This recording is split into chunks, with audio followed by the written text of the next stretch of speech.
sejak saya masuk ke kementerian, let me explain this clearly. Sejak saya masuk ke kementerian, ada ruang, dia ada border di antara menteri dengan kita penjawat awam. Ada ruang-ruang yang saya tak boleh sentuh.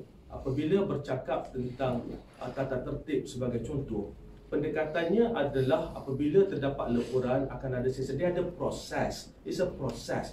Proses yang dilaksanakan oleh penjawat awam. Jadi apa yang paling penting adalah untuk kita pastikan bahawa semua pihak melaksanakan setiap proses itu secara profesional. Ya. Dalam konteks ini, apabila kita bercakap tentang lembaga tata tertib ini, dia tak ada, minister has to distance from lembaga tata tertib. But I trust that lembaga akan membuat satu keputusan ataupun membuat satu keputusan yang profesional berdasarkan whatever the assessment yang telah dilaksanakan. Jadi apa yang paling penting kalau nak kata guru tentang bagaimana guru boleh sampaikan maklumat. Let me explain this to you. Dalam mana-mana sesi penjumpaan dialog saya dengan guru-guru, siapa-siapa yang pernah mengikutinya akan mengetahui bahawa tidak ada sebarang ruang untuk saya tutup. Saya tak pernah tutup ruang untuk guru memberi sebarang pandangan.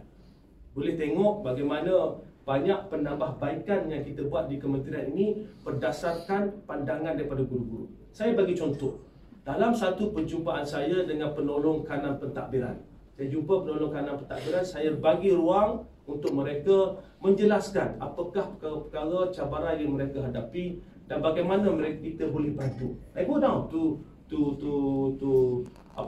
bercakap dengan mereka. Dan salah satu pandangan apabila kita bercakap tentang kita nak kurangkan beg berat, dan salah satu pendekatan pengurangan beg berat ini untuk memastikan mata pelajaran pada tahap 1 ini dihadkan kepada 3 atau 4 mata pelajaran.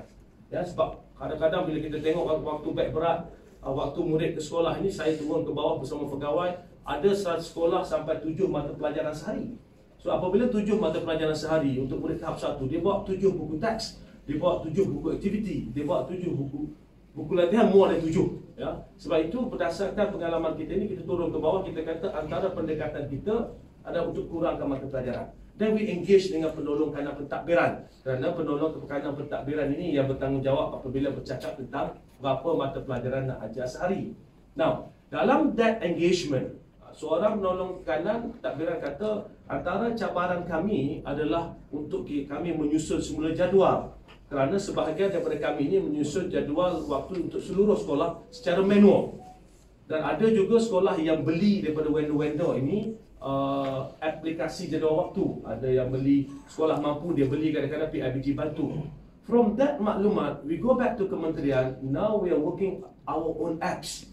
Saya dah sebut ni, penyediaan jadual waktu sekolah untuk digunakan di sekolah-sekolah seluruh negara.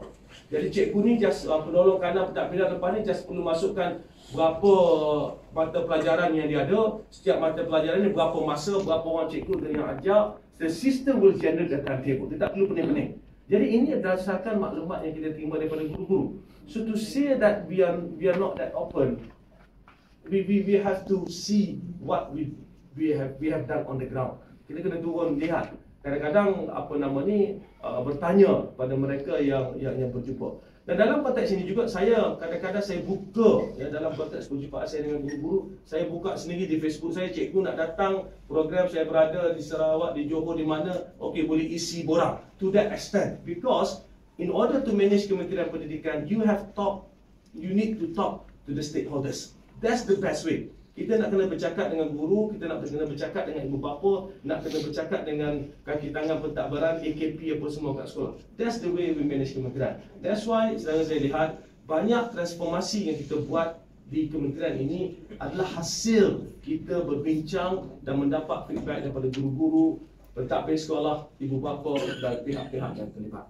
So that's, I think, a very long answer for you to answer a very short question. But as I said, I have to explain this untuk kita faham bahawa pendekatan saya 2.5 years, kita buka seluas-luasnya, kita dapat feedback. That's why kita dapat tahu banyak perkara. Pengambilan guru sebagai contoh, tak pernah berlaku dalam sejarah negara pengambilan guru ini begitu ramai. Pengambilan guru on average kita 4,000-5,000 orang setahun kerana pendekatannya yang agak rigid pada waktu itu.